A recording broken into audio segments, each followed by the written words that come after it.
যোৱাকালি আৰু আজি ৩ আৰু ৪ জুন তাৰিখে আমি দুদিনীয়াকৈ ইয়াতে আৰতি কমাৰ্চিয়েল হলত গুৱাহাটীৰ আমি কাৰ্যনিৰ্বাহক সভা আৰু কৰ্মশালা আমি অনুষ্ঠিত কৰিছিলোঁ।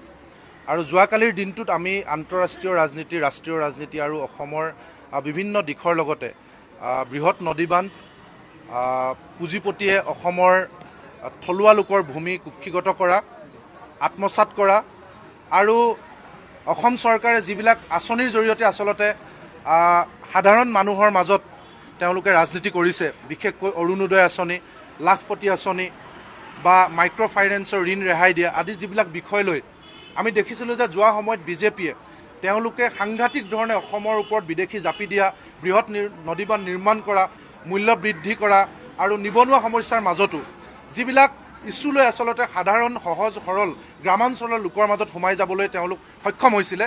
আৰু সেই আঁচনিবিলাকতে যে এতিয়া ঘূনে ধৰিছে, যি ধৰণে ধৰক মাইক্ৰ' ফাইনেন্সৰ ঋণ ৰেহাই দিম বুলি কৈ তেওঁলোকে কেৱল মাত্ৰ সামান্য পৰিমাণৰ মাইক্ৰ' ফাইনেন্সৰ ঋণ ৰেহাই দি এতিয়া অসমৰ মহিলাসকলক প্ৰতাৰণা কৰিছে। আজিৰ দিনটোত সকলো মাইক্ৰ' ফাইনেন্স কোম্পানীয়ে অসমৰ মহিলাসকললৈ লিগেল নটিচ পঠাইছে আৰু সেই কথা বতৰাবিলাক চৰকাৰে আজি নাপাতে। দ্বিতীয়তে অৰুণোদয় আঁচনি মুখ্যমন্ত্ৰীয়ে ঘোষণা কৰিছিলে যে গ্ৰামাঞ্চলৰ, বিশেষকৈ গ্ৰামাঞ্চলৰ ৰেচন কাৰ্ড থকা প্ৰতিগৰাকী মহিলাক অৰুণোদয় আঁচনি প্ৰদান কৰিব।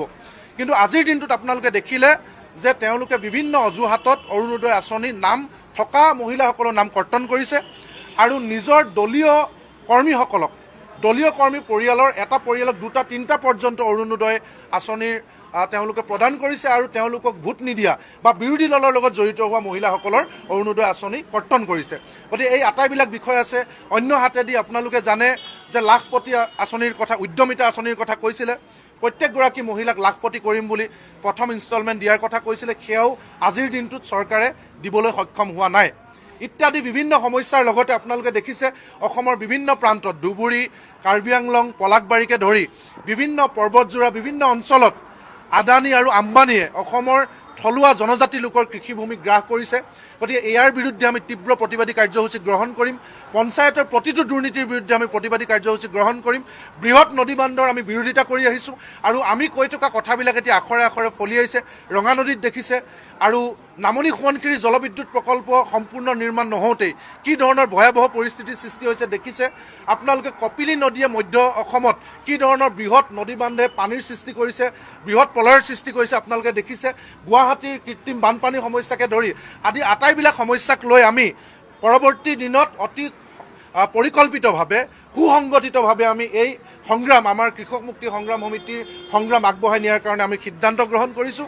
আৰু তাৰ সমান্তৰালভাৱে আজিৰ দিনটো আমাৰ কাৰণে অতিকৈ বিশেষ দিন। আপোনালোক সকলোৱে জানে কা আন্দোলনৰ প্ৰেক্ষাপটত আমি আমাৰ কৃষক মুক্তি সংগ্ৰাম সমিতি সেই সময়ৰ মুখ্য উপদেষ্টা অখিল গগৈ ডাঙৰীয়াকে ধৰি আমাৰ সাধাৰণ সম্পাদক ধৈৰ্য কোঁৱৰ ডাঙৰীয়া, সেই সময়ৰ আমাৰ উপদেষ্টা হুছেইন মহম্মদ শ্বাহজাহান ডাঙৰীয়া, ভাস্কুদি শইকীয়া ডাঙৰীয়াকে প্ৰমুখ্য কৰি আমাৰ ফ্ৰণ্ট লাইন ৱাৰিয়ৰ যিসকল আছিল সেই সন্মুখৰ পৰা নেতৃত্ব দিয়া নেতাসকলক আমি ৰাইজৰ দল নামেৰে এটা দল গঠন কৰি তালৈ প্ৰেৰণ কৰিছিলোঁ আৰু আমি আশা কৰিছিলোঁ যে আমি কৃষক মুক্তি সংগ্ৰাম সমিতিয়ে সংগ্ৰামৰ মাজেৰে ৰাজপথত যিবিলাক আমি দাবী চৰকাৰক সদায় জনাই আহিছোঁ, যিবিলাক আমাৰ সপোন, সেই সপোনবিলাক সংসদীয় ৰাজনীতিৰ জৰিয়তে আমাৰ সেই প্ৰশিক্ষিত নেতাসকলে তেওঁলোকে সাকাৰ ৰূপ দিব আৰু অসমত এখন নতুন ৰূপৰ অসম গঢ়িবৰ কাৰণে তেওঁলোকে আধাৰ প্ৰস্তুত কৰিব।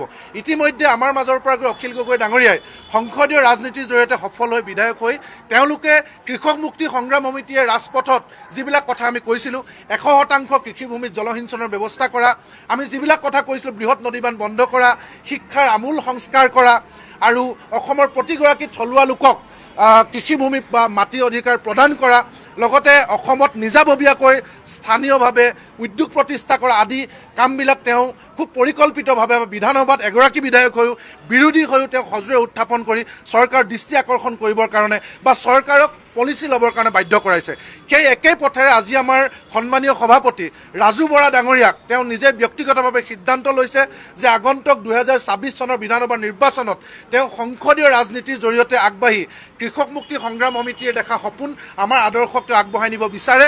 সেইকাৰণে আজি বৰ্ধিত কাৰ্যনিৰ্বাহক সভাত আনুষ্ঠানিকভাৱে তেওঁ পদত্যাগ পত্ৰ দাখিল কৰিছে আৰু আমিও তেখেতৰ পদত্যাগ পত্ৰ গ্ৰহণ কৰি তেওঁ নতুন যাত্ৰালৈ আমি শুভেচ্ছা জনাইছোঁ আৰু আমি আশা কৰিম ৰাজু বৰা ডাঙৰীয়াই কৃষক মুক্তি সংগ্ৰাম সমিতিৰ দীঘলীয়া বৰ্ণিল যাত্ৰাত যি ধৰণে তেওঁ সন্মুখৰ পৰা নেতৃত্ব দিছিলে, যিবিলাক সমস্যা দাঙি ধৰিছিলে, যি ধৰণৰ সপোন দেখুৱাইছিলে, সেই ৰাস্তাৰ পৰা যাতে কোনো কাৰণত কোনো পৰিস্থিতিত তেখেতৰ প্ৰাণ গ'লেও যাতে কেতিয়াও চুলি মানুহ বিচলিত নহয়, সেয়া আমি তেখেতলৈ আহ্বান জনাম আৰু সেই আহ্বান জনাই তেখেতৰ নতুন যাত্ৰালৈ আমি শুভেচ্ছা জনাইছোঁ।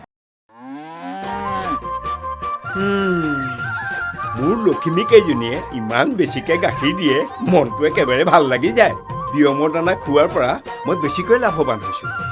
আপোনালোকেও বিয়মৰ দানা খুৱাওক আৰু এইটো বেছিকৈ লাভ কৰক।